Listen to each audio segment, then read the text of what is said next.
Yepyeni bir karşılaştırma videosundan da herkese selamlar, sevgiler dostlarım. Bugün konumuz Volkswagen Caddy vs Peugeot Rifter arkadaşlar. Rifter gördüğünüz gibi yanımda 2024 model GT paket arkadaşlar. Şöyle de gösterelim. Caddy'nin de ben araştırdım. 2024 en dolusunu vesaire. Bu ikisini baz alaraktan karşılaştıracağız arkadaşlar.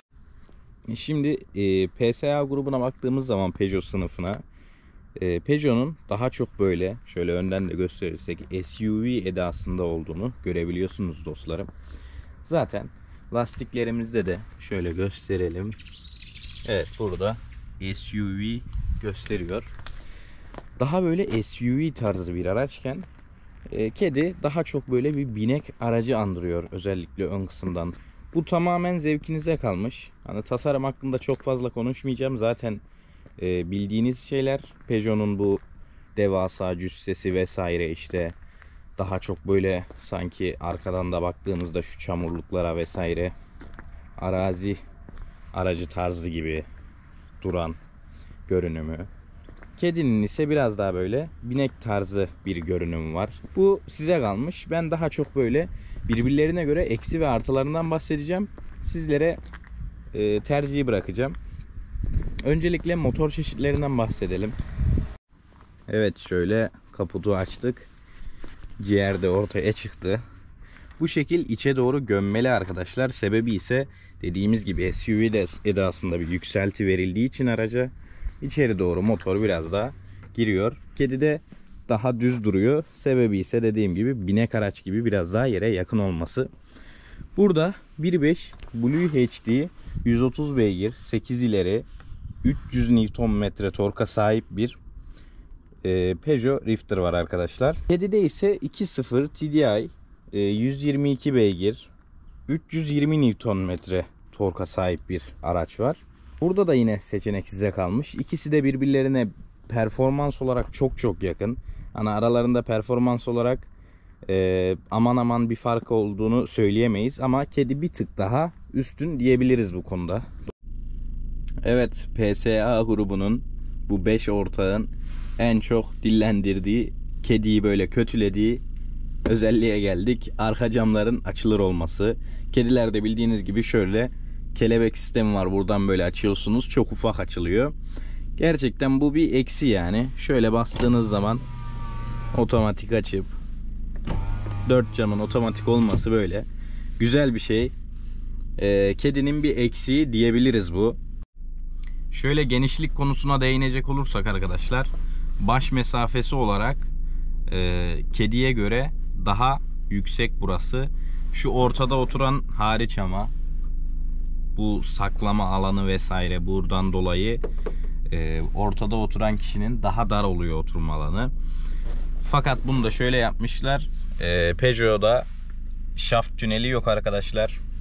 Şu ortadan bahsediyorum. Şaft tüneli yok. Caddy'de var. Hani birbirlerine denk diyebiliriz bu konuda da. Şöyle bir de şuna değinmek istiyorum. Hemen. Burada daha geniş bir alana sahip oluyorsunuz. Daha böyle ferah, rahat. Nasıl diyeyim? Diz mesafesi daha geniş oluyor çünkü koltuğun da burada bir eğimli inme şeyi var. Caddy'ye göre daha ferah bir araç diyebiliriz iç konusunda. Zaten büyüklüğüyle de bunu kanıtlıyor. Onun dışında saklama alanları olarak da Caddy'ye göre çok fazla yeri var. İşte bu yukarıdaki alanı var. Önlerde yine var. Arkaya doğru var. Ondan sonra birazdan ön kısma geçeceğim. Onları da göstereceğim arkadaşlar. Yine şöyle bir gösterelim. Bakın bu yanlarda var. Bu arka ceplerimiz var. Şöyle ön kısımdan bakacak olursak burada açıldığında büyük bir alanımız var. Şöyle. Şurada 2 adet torpidomuz var. Hem üstte hem altta. Bu gerçekten büyük bir artı. Saklama alanı olarak çok fazla. İşte şurada bir alanı var. Arka kısmında bir alanı var. Yani birçok alanı var arkadaşlar. Saklama konusunda gayet başarılı bir ticari olmuş diyebiliriz bu konuda. Peugeot'un diğer bir artı özelliğine gelecek olursak, burada gördüğünüz gibi modlarının bulunması. Şimdi dedik ki burada modlarının bulunması. Şöyle gösterelim hatta sizlere de.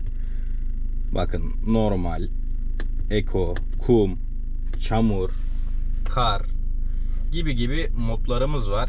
Normale alalım tabii biz. Hani derseniz ki ya ticarideyiz, bu modları nerede kullanacağız gibisinden söylerseniz, biz kar modunu kullandık arkadaşlar. Gayet de başarılı oluyor.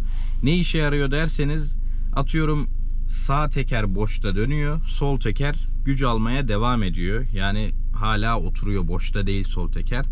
O zaman sağ tekerdeki gücü alıp sol tekere vererekten sizin güç kazanıp oradan çıkmanızı sağlıyor diyebilirim.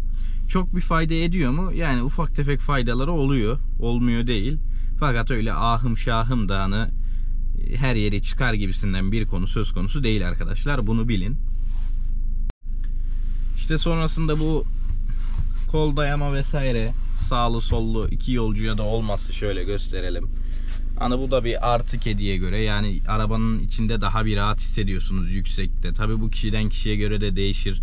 Bazıları kedinin o binek halini, aracın size doğru gelmesini daha çok seviyor olabilir. Bunları size bırakıyorum dostlar. Hemen şimdi biraz Peugeot'u övdük. Peugeot'un şimdi eksilerinden bahsedelim. Kedinin de artılarından bahsedelim. İç kısımdaki teknoloji olarak birbirlerine çok yakın araçlar bunlar dostlarım. Sadece Rifter'da işte dediğim gibi modlar var. Kar modu, bilmem ne, cart curt. Ondan sonra bir de direksiyon ısıtma var. Bunu kedide opsiyon olarak alabiliyorsunuz. Böyle bir sorun var. Rifter'da direkt GT pakette kendisi geliyor. Şöyle gelelim diğer bir eksisine. Kedide şöyle bir dokunduğunuz zaman arkadaşlar, bakın buraya dokunduğunuzda direkt kendini açıp böyle elektrikli olarak ufak bir güçle de olsa çekip bırakabiliyorsunuz ve kapanırken de vakum var. Burada Rifter'da bir bilek gücü uygulamanız gerekiyor. Böyle kapatırken de keza bir bilek gücü uygulanması gerekiyor. Vakum ve elektrikli o açış özelliği bence bir artı arkadaşlar. Fazla bir artı hem de. Ha, şöyle bir olay var. Vakum özelliğini Türkiye'de kim ne kadar kullanır onu bilemem. Çünkü hani biz eski kafa geliriz böyle. Açarız. Küt vur. Bir de bir ticari olmasından kaynaklı olaraktan hani çok kullanılır mı bilmiyorum. Bunu size bıraktım. Gelelim hemen burada bu kapı rayları arkadaşlar. Peugeot'da gizli. Bakın, içeri doğru gizlenmiş ve gayet otantik, hani göze hoş, hitap eden bir tasarım çıkmış diyebiliriz. Kedide bu dışarıda, sebebi ise işte kedinin bagaj iç hacmini kazandırması gibi nedenler söyleniliyor. Bence yine saçma. Bu arada Volkswagen'in bu açılır camla ilgili bir açıklaması var. İşte bunlar kayar kapılar, sürekli hareket ettikleri için bozulabileceklerini, uzun vadede bu cam parçalarının bozulabileceklerini vesaire söylüyorlar. Fakat Peugeot grubu, PSA sınıfı vesaire bunlar yıllardır kullanıyor. Herhangi bir problem görülmedi. Kedinin de artık geçmesi gerekiyor gibime geliyor. Gelelim diğer bir şeye. Yine bagaj konusunda da şöyle açalım. Daha sesli bir açılışı var kediye göre. Evet. Gelelim, burada plastik kullanılmış. Kedide burada sunta kullanılıyor direkt. O mesela kötü. Onun dışında bakın burada komple plastik. Kedi buraları full halı döşemeli olarak kullanmış. O güzel mesela. Sonra burada ikisinde de var zaten pandizot. Burada Peugeot'u artıya geçiren, burada içerisi halı döşemeli olaraktan böyle ekstra bir saklama alanı vermiş yine. Bu da güzel. Şuradan da açılıp kapanabiliyor içerisi. Bu da gayet iyi bir özellik. Evet. Bu saklama alanı da güzel diyebiliriz. Onun dışında arkada çok ahım şahım bir olayımız yok. Sadece yine vakumlu bagaj örtmemiz var. Tabi yine dediğim gibi kim kaç kişi kullanır onu bilemem. Peugeot'da böyle biraz daha sert vuruyorsunuz ki kapansın. Peugeot'un artısına gelelim bu bagaj konusunda. Hemen şöyle Bakın, bastığımda arka camımız da açılıyor. Bu bence güzel bir şey. İyi düşünülmüş bir şey. Buradan hani ufak tefek eşyalarınızı koyup almaya vesaire kullanabilirsiniz. Yalıtım olaraktan da değinecek olursak eğer aracı arkadaşlar, yalıtım konusunda da çok böyle az bir farkla kedi önde diyebiliriz yalıtım konusunda da.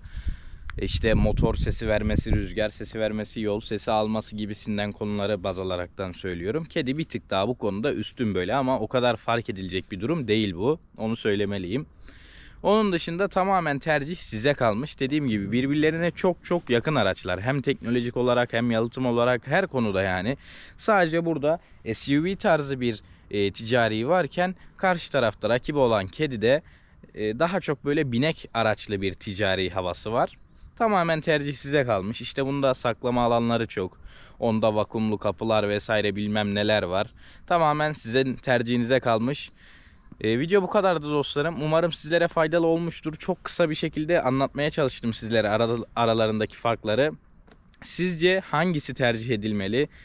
Kediyi mi alırdınız, Peugeot'u mu alırdınız? Yorumlarda belirtin. Ve neden arkadaşlar? İşte şu yok Peugeot'da, o yüzden alıyorum gibisinden yazarsanız çok sevinirim. Kendinize iyi bakın. Allah'a emanet olun. Sağlıcakla kalın. Abone olup beğenmeyi unutmayın. Hoşça kalın.